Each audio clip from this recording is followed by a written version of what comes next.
এই guys explorer Jo welcome to my birthday blog. তো অন্য দিনগুলো বোরিং কাটলেও কাজের মাঝে বার্থডে দিনকে মনে হয় কিছু এক্সাইটেড করি, তো সেই নিয়ে আমি ব্লগটি বানিয়েছি যে আমি সারাদিন কি করেছি।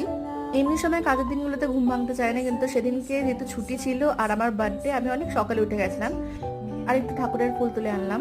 তারপর দুপুরে মা লাঞ্চের একটি সুন্দর পরিবেশন করেছিল, সেটা অসাধারণ ছিল।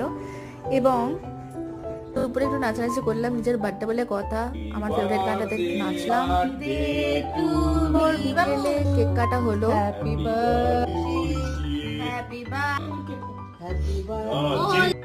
একটু ফ্যামিলি ফটোশুট হলো এবং তারপরে আমরা বেরিয়ে পড়লাম আমাদের গন্তব্যস্থলে, যেটা হচ্ছে বারবিকিউ নেশন। স্টার্টারে অনেক রকমের পরিবেশন ছিল, যেটা অনেকটাই লোভনীয় ছিল। আই এনজয়েড আ লট। আর মিডিলে একটা স্পেশাল রিকোয়েস্ট করা হলো আমার বার্থডে, সেটা সব থেকে বেস্ট